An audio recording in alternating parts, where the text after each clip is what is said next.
কাছে এটা ইতিবাচক ভাবেই দেখা উচিত, ইতিবাচক ভাবে দেখা উচিত বলে আমার মনে হয়।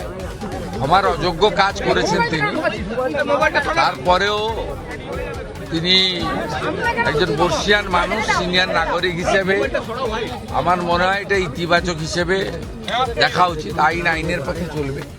বিভিন্ন থানায় এফআইআর হয়েছে, 5 জন গ্রেপ্তার হয়েছে, 282টা পোস্টকে টেকডাউন করা হয়েছে, ডিলিট করা হয়েছে, ফেসবুক অ্যাকাউন্ট বন্ধ করে দেওয়া হয়েছে পশ্চিমবঙ্গ পুলিশের পক্ষ থেকে অভিযোগ করে প্রায় 282টা। 5 জন গ্রেপ্তার হয়েছে, স্পেসিফিক 6টা এফআইআরও হয়েছে। আইনের পথে চলবে, ওটা নিয়ে আমি কিছু বলবো না। কিন্তু ওনার বয়স দেখে আমি বলবো যে উনি যেটা কাল মধ্যরাত্রে নিজের ফেসবুক অ্যাকাউন্ট থেকে করেছেন এবং আলাদা করেও ভিডিও করেছেন, ইতিবাচক হিসেবে দেখা উচিত। এবং এটা থেকে সবাইকে উনি নিজেও বলেছেন যে পরবর্তী মন্তব্য থেকে সতর্ক থাকবেন।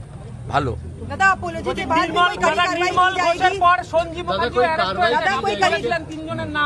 তিনজনের নাম আমি বলিনি, ভিডিও বলেছে, ভিডিও কথা বলে যা তার তথ্য প্রমাণ ছিল তার ভিত্তিতে সবাই দেখেছেন।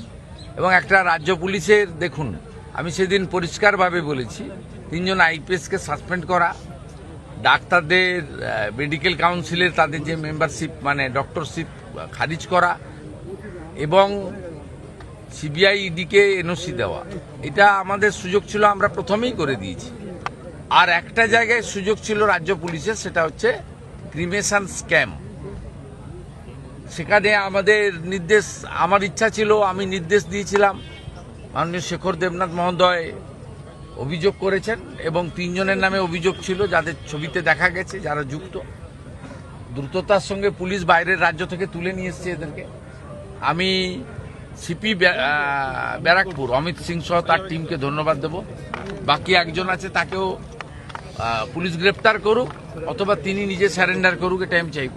दादा, पहले गवर्नमेंट के टाइम से ही निर्मल घोष का नाम सामने आ रहा था, लेकिन कोई कार्रवाई नहीं किया गया। कल देखा गया पुलिस। अरे पहले गवर्नमेंट तो संरक्षण दिया, पुलिस ऑफिसर को संरक्षण दिया। जो आरजीकर का फाइनेंशियल स्कैम था उसका एनओसी मांगा था ईडी सीबीआई ने चार्जशीट देने के लिए संदीप घोष के खिलाफ, इसका खिलाफ एनओसी 1.5 साल रुक के रखा था ममता बनर्जी। अब क्या बोल रहा है? पिछले सरकार था तो ये जो अनंत जी का बात चल रहा है, इसको बंगभूषण कौन दिया? इसके ऊपर डिस्कशन कीजिए ना आप।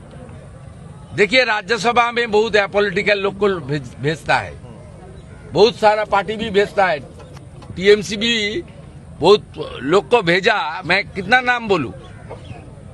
5, 7, 8 नाम तो मैं बता सकती हूं। अभी भी मेनका गुरुस्वामी एडवोकेट को पिछले बार भेजा ये लोग।